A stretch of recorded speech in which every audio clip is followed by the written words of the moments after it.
সকল ভক্তবৃন্দের চরণে আমার কোটি কোটি প্রণাম জানাই। আজকে আমি বাবার কয়েকটা অতি মধুর লীলা এবং কিছুটা অলৌকিকতাও আছে তার মধ্যে, কয়েকটা ঘটনা আমি বর্ণনা করব। 2011 গৌর পূর্ণিমার দিনে সল্টলেকে তন্দ্রাদির বাড়িতে বাবার দর্শন হলো। সকলেই আমরা বাবার পায়ে আবির দিয়ে প্রণাম করলাম। সেদিন অনেক ভক্ত সমাগম হয়েছিল। বিশেষ দিনে, অতি পবিত্র দিনে গুরুর দর্শন এ বহু ভাগ্যেই মেলে। বাবা সেদিন হঠাৎ কয়েকজন ভক্তের সাথে অন্য আরেকটি ঘরে ভেতরে ঢুকে গেলেন এবং যাওয়ার আগে বললেন যে তোমরা বসো, আমি আসছি। তারপর বাবার আসতে অনেক বিলম্ব হচ্ছে।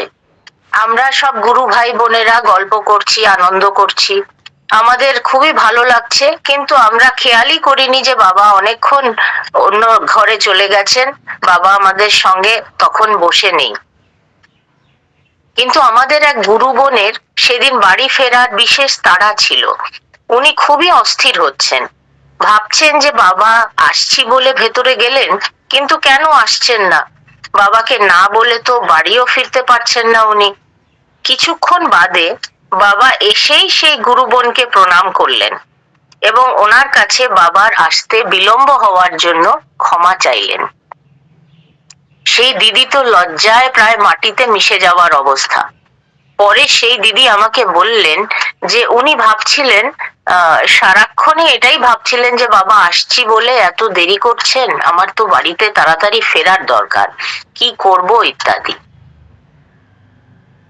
তারপর বাবা সেদিনই বাবার এই 3টি মন্ত্র, যেটা আমরা এখন প্রত্যেকেই করে থাকি, সেটা বাবা প্রকাশ করলেন। মন্ত্রগুলি হচ্ছে ওম শ্রী গুরু চরণ কমলেভ্য নমঃ, ওম গুরু তব কৃপাহি কেবলম, ওম গুরু তব চরণম শরণম। বাবা বললেন, আমি 4 বছর বয়স থেকে এই মন্ত্র জপ করছি, আজ আমি প্রকাশ করলাম। অসীমদা ছিলেন, শ্রী শ্রী অসীম কৃষ্ণ পাইন, ওনাকে বাবা বললেন যে লিখে নাও এবং তোমার বইয়ে এটা অ্যাড করে নাও। তারপরে বাবা 1 গ্লাস জল চাইলেন। একজন জল এনে দিলেন বাবাকে এবং কিভাবে জলটা খেতে হবে সেটা বাবা আমাদের বোঝালেন, মানে ডেমনস্ট্রেট করে দেখালেন। বললেন eat the liquid and drink the solid. এই ব্যাপারটা বাবা এক্সপ্লেন করলেন যে ইট দ্য লিকুইড মানে জল, তরল পদার্থ, যে কোনো পানীয় জিনিস আমরা অল্প অল্প করে ধীরে ধীরে খাবো, প্রায় চিবিয়ে চিবিয়ে। জল তো চিবোনো যায় না, কিন্তু তার মধ্যে যাতে ভালোভাবে আমাদের স্যালাইভাটা মিক্স হয় সেটা আমাদের করতে হবে, তাহলে সেই লিকুইডটা খুব ভালোভাবে হজম হয়ে যাবে। আর ড্রিঙ্ক দ্য সলিড মানে যে কোনো সলিড খাবার, সেটাকে ভালো করে চিউ করতে হবে, অনেকবার চিবোতে হবে। তারপরে সেটা যখন প্রায় লিকুইডিফাই হয়ে যাবে সেটা আমরা গিলে নিতে পারবো। গিলে নেওয়া যাচ্ছে যতক্ষণ না, ততক্ষণ অবধি সলিড খাবারটাকে চিবোতে হবে। এই ব্যাপারটা বাবা খুব ভালো করে আমাদের সেদিন দেখালেন। আরেকটা ঘটনায় আসি। একবার চম্পা চ্যাটার্জি, উনি আমার নিজের মাসতুতো দিদি, শ্রী শ্রী পথিক চ্যাটার্জির স্ত্রী, ওনাদের বাড়িতে কলকাতার গ্রিনউড নুক সোসাইটিতে বাবার একটা উৎসব ছিল। বেশ কিছু ভক্ত এসেছিলেন এবং আরো অনেকের আসার কথা ছিল। এটা 2019-এর ঘটনা।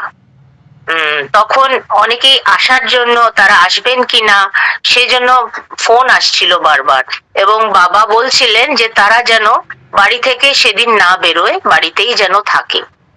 এভাবে অনেককেই বাবা বারণ করলেন যে আজকে এসো না, কারণ সেদিন সাইক্লোন ফোনি আসার সতর্কবার্তা ছিল। ফোনির কারণে কলকাতায় ক্ষয়ক্ষতি হওয়ার ভালো রকম সম্ভাবনা ছিল ওয়েদার ফোরকাস্ট অনুযায়ী। সেজন্য বাবা সবাইকে মানা করছেন যে তোমরা আজকে বেরিও না, বাড়িতেই থাকো। আর আমরা যারা পৌঁছে গেছিলাম সেদিন, আমাদের বাবা বললেন যে তোমরা এখানেই থেকে যাও। তো আমরাও সেভাবেই আমরা ওখানে বসে আছি, সব যে কজন আমরা ছিলাম সব ভক্তদের মাঝে বাবা বসে সমানে বাবা জব করে যাচ্ছেন, খুব ইন্টেন্স জব করছেন। তারপরে আমরা মাঝে মধ্যে এই সোশ্যাল মিডিয়ার মাধ্যমে আমরা দেখছি যে ফোনই কত দূর এলো, ফোনই কোন দিকে এগোচ্ছে, এইসব আমরা দেখছি। কিন্তু আমরা সবাই খুব শান্ত মনে, খুব আনন্দের সাথেই বাবার সাথে বসে আছি। ঘন্টা খানেক বাদেই বাবা আবার বললেন যে তোমরা এবারে জানাও যারা যারা আসতে চায় তারা বাড়ি থেকে বেরোতে পারে এবং আমার কাছে আসতে পারে, কোনো প্রবলেম নেই, নো প্রবলেম বাবা বললেন। তখন অনেকে ফোনও এলো এবং বাবা অনেককে ফোন করে করে বলতে বললেন যে বলো ওরা বলেছিল আসবে, ওরা আসতে পারে। এইভাবে তারপরে একে একে আবার ভক্তদের সমাগম হতে শুরু করলো। তারপরে পরে তো আমরা বুঝলাম যে ফোনই কলকাতাতে কিছুই প্রভাব ফেলতে পারেনি। মানে সামান্যই হাওয়া হাওয়া টাওয়া একটু ঝড়ো হাওয়া অল্পই হয়েছিল, সেটাতে কোনো অসুবিধা কারোর হয়নি এবং এটা পুরো ডিরেকশনটাই চেঞ্জ হয়ে গেছিল। কলকাতার মতন একটা এত ডেন্সলি পপুলেটেড জায়গায় যদি এরকম একটা ভয়ঙ্কর সাইক্লোন আসতো তো প্রচুর ক্ষয়ক্ষতি হতো। আমাদের বাবা এতই শক্তিধর, উনি সেদিন জপের মাধ্যমে কয়েক ঘন্টা, সামান্যই জপ 1-1.5 ঘন্টা হবে ম্যাক্সিমাম, সেই জপের মাধ্যমে বাবা ফোনের ডিরেকশন চেঞ্জ করে আমাদেরকে, পুরো কলকাতা শহরকে অনেক ক্ষয়ক্ষতি হওয়ার থেকে বাবা রক্ষা করলেন। এটা একটা অত্যন্ত অলৌকিক ঘটনা যেটা আমরা চোখে দেখেছি। তারপরে আমি বলছি, একবার ওই দিন ছিল 13 জুন 2021 বেনারসে। তখন জাস্ট মানে কোভিড এর ফার্স্ট ওয়েভটা গেছে, সেকেন্ড ওয়েভের সময় তখন বাবা কাছে তবুও অনেকেই আসতেন। তো একজন ইউপি দূরদর্শনের জার্নালিস্ট এসেছিলেন, উনি বাবার ইন্টারভিউ নিলেন যে বাবা কোভিড পিরিয়ডে কিরকম থাকছেন, কিভাবে কি। তো বাবা জাস্ট একটা মাস্ক পরে বসেছিলেন, আর জার্নালিস্ট একটু ডিস্টেন্সে বসে একটা ইন্টারভিউ নিল। তো তারপরে যখন হয়ে গেল তখন বাবা ওকে জার্নালিস্টকে বললেন যে তুমি এই নাম্বারটা সেভ করো বলে, বেশ একটু ডিস্টেন্সে বাবা ছিলেন, জার্নালিস্টের উল্টো দিকে অপোজিট ডিরেকশনে দাঁড়িয়ে, এবং বাবা মামনিদির নাম্বারটা ডিকটেট করলেন। কিন্তু বাবা বুঝলেন যে জার্নালিস্ট ঠিকঠাক সেভ করেনি, কিছু একটা ভুল আছে। তখন বাবা সেটা বললেন, খুবই আশ্চর্য, এটা বোঝার কথা নয়। তখন বাবা বললেন যে বলো তো কি লিখলে, কি নাম্বারটা বললে। তখন সে যখন রিপিট করলো নাম্বারটা, দেখা গেল যে একটা ডিজিট সে লিখতে ভুলে গেছে, সে লেখেনি। এটা সত্যি খুবই অবাক লাগলো যে বাবা কি করে বুঝলেন যে ও ভুল সেভ করেছে, এবং বাবা বললেন এবং সত্যি দেখা গেল যে একটা ডিজিট কম ছিল। তারপরে সেই জার্নালিস্টকে মিষ্টি দিতে বললেন বাবা। আগে গোলাপ জামুন ছিল ওই দিন আশ্রমে অনেক, তো বাবা বললেন যে মামনিদিকে যে ওকে মিষ্টি দাও, গোলাপ জামুন দাও। মামনিদি বললেন যে না, মিষ্টি শেষ হয়ে গেছে আর একটাও নেই। আদর মা বললেন আর একটাও নেই। কিন্তু বাবা বললেন যে যাও গিয়ে দেখো, মনে হয় একটা পাবে। আশ্চর্যের বিষয়, ঠিক একটাই মিষ্টি ছিল এবং সেটা জার্নালিস্টকে দেওয়া গেল। তার আগের দিন রাত্রে আমার খুবই বদহজম হয়েছিল। রাত্রে উঠে মেডিসিন খেয়েছিলাম, ইউনিএনজাইম, প্যান 40 এসব। পরদিনে আমাদের মর্নিং এ বাবার দেওয়া প্রসাদ পেয়ে আমাদের কলকাতার উদ্দেশ্যে রওনা হওয়ার কথা। বাবা বলেছিলেন যে সেবা নিয়ে যাবে। আমি তাই ভীষণ চিন্তিত ছিলাম যে কি করে খাবো। বাবা বলেছেন বাবার প্রসাদ আমার তো পেতেই হবে, আর বাবা খুবই ভালো উনি সেবা দেন, তো আমার তো সেই অবস্থা নেই সেই দিন খাবার মতো। কিন্তু আমি যখন গেলাম আমি কিছুই বলিনি বাবাকে, কিন্তু বাবা ঠিক বুঝেছেন। আমি কিছুই বলতেই লাগলো না, বাবা সোজা প্রথমেই আদর মাকে বললেন যে ওদের খালি পনির আর ভাত দিও, সবজি দিও না, হজম হবে না, আর দই দিও, তাহলে পেট ভালো থাকবে। আমি তো অবাক। তারপরে আমি বাবাকে জিজ্ঞেস করলাম যে বাবা, আমরা কাশিতে কি কি দর্শন করব, সেটা আগের দিন জিজ্ঞেস করেছিলাম যে আমরা কি কি দর্শন করব। বাবা বললেন যে প্রথমে কাল ভৈরব যেও, মহামৃত্যুঞ্জয় মন্দির যাবে, মহাপ্রভুর বৈঠক, বিশ্বনাথ, বিশালাক্ষী, অন্নপূর্ণা, মণিকর্ণিকা ও দশাশ্বমেধ ঘাট দর্শন করো। ওশি ঘাটও যেতে পারো, খুব সুন্দর ওশি ঘাটটা, বাবা এই বললেন। তারপরে আমরা সেদিন সকালে এগুলো সব দর্শন করলাম, করে বিকেলে বাবাকে জানালাম যে বাবা, আমরা কালভৈরব, মহামৃত্যুঞ্জয়, মহাপ্রভুর বৈঠক দর্শন করেছি। তখন বাবা বললেন যে ওখানে আরেকটা জায়গা আছে মহাপ্রভুর বৈঠকের কাছে, সেটা হচ্ছে তপন মিশ্রর বাড়ি। আমার এই তপন মিশ্র বাড়ির তে যাওয়ার একটা ইচ্ছে ছিল, কারণ আমি গৌরাঙ্গ মহাপ্রভুর যারা ভক্ত ছিলেন তাদের প্রতি আমার একটা ছোট থেকেই একটু তাদের প্রতি বিশেষ আকর্ষণ আমার ছিল। সেই জন্য বাবা যদিও আগে বলেননি তপন মিশ্রর কথা, কিন্তু আমার একটা ইচ্ছে ছিল আমি ওটা দর্শন করব, তাই আমি ওটা খুঁজেছিলাম এবং গিয়েছিলাম। তো সেটাই, তপন মিশ্রের বাড়ি আমরা সেদিন পাচ্ছিলাম না এবং অদ্ভুত ভাবে আমরা দর্শন করেছিলাম। তপন মিশ্র ছিলেন বাংলাদেশ নিবাসী। মহাপ্রভু যখন তার ঠাকুমা সাথে দেখা করার জন্য বাংলাদেশে গেছিলেন, তখন তপন মিশ্রের সাথে মহাপ্রভুর দর্শন হয়েছিল এবং আলাপ হয়েছিল। তপন মিশ্র তখনই মহাপ্রভু কে, মহাপ্রভুই যে সাক্ষাৎ কৃষ্ণ, সেটা তপন মিশ্র তখন বুঝতে পেরে গেছিলেন। মহাপ্রভুর আজ্ঞায় তপন মিশ্র তারপর থেকে কাশীবাসী হলেন এবং কাশীতেই ওনার এক পুত্র সন্তানের জন্ম হলো। তিনি শ্রী রঘুনাথ ভট্ট গোস্বামী, মহাপ্রভুর একান্ত ভক্ত এবং ষড় গোস্বামীদের একজন। কিভাবে তপন মিশ্রর বাড়ির দর্শন হলো সেটা বলছি। আমরা মহাপ্রভুর বৈঠক দর্শন করলাম। এখানেই মহাপ্রভু শ্রী সনাতন গোস্বামীকে উপদেশ দিয়েছিলেন যে কিভাবে সনাতন গোস্বামী বৃন্দাবনের লুপ্ত তীর্থগুলি পুনঃপ্রকাশ করবেন, তার একটা রূপরেখা মহাপ্রভু এই জায়গায় বসে দিয়েছিলেন।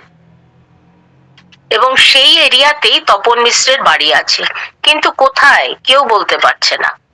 আমরা একটা অটো রিজার্ভ করে ঘুরছিলাম, অটো ড্রাইভারও ভীষণ বিরক্ত হচ্ছিল যে আমাদের এত দেরি হচ্ছে, বলছিল এখানে এরকম কিছুই নেই, ওরা এখানকার মানুষ, ওরা এটা শোনেইনি। তখন হঠাৎ দেখলাম ওখানে একটা বিল্ডিং কনস্ট্রাকশন হচ্ছিল, সেই বিল্ডিং এর থার্ড ফ্লোরে একজন মিস্ত্রি কাজ করছিল এবং সে আমাদেরকে লক্ষ্য করেছিল যে আমরা অনেকক্ষণ ধরে ওইখানে ঘোরাঘুরি করছি। সে আমাদের জিজ্ঞেস করলো যে কোথায় যাচ্ছেন আপনারা, কি খুঁজছেন। তখন আমরা বললাম যে আমরা এইরকম 500-550 বছর আগে তপন মিশ্র একজন বিখ্যাত পণ্ডিত এবং ভক্ত ব্যক্তি ছিলেন, তার বাড়িটা খুঁজছি।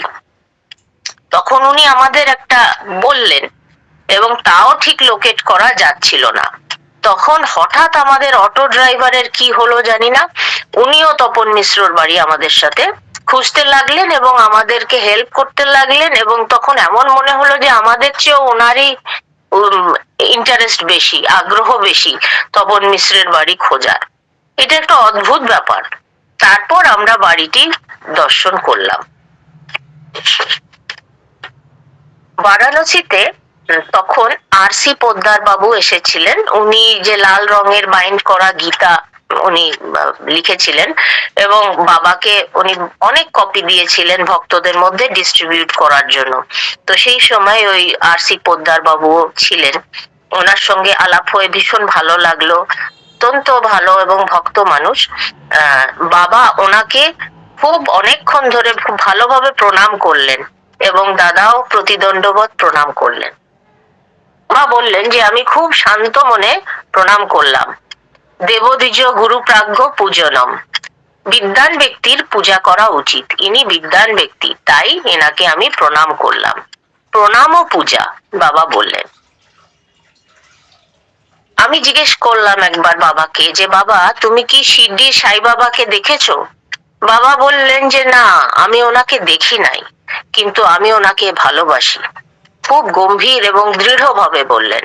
তারপরে এটা বললেন, অনন্ত কোটি ব্রহ্মাণ্ড নায়ক রাজাধিরাজ যোগীরাজ পরম ব্রহ্ম সচ্চিদানন্দ সদ্গুরু শ্রী সাইনাথ মহারাজ কি জয়।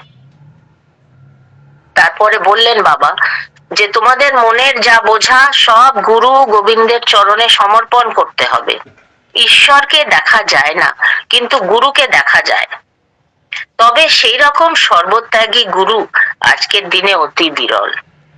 এই কথাটা বাবা বললেন। তারপরে বিএচইউতে একটা বিশেষ প্রোগ্রাম ছিল। এই প্রোগ্রামে বাবাকে বিশেষভাবে ইনভাইট করা হয়েছিল। একজন আইপিএস এর ওয়াইফ বাবাকে আশ্রম থেকে নিয়ে বিএচইউ যাবেন, 4টে নাগাদ আসবেন বাবাকে নিতে, সেই রকমই কথা ছিল।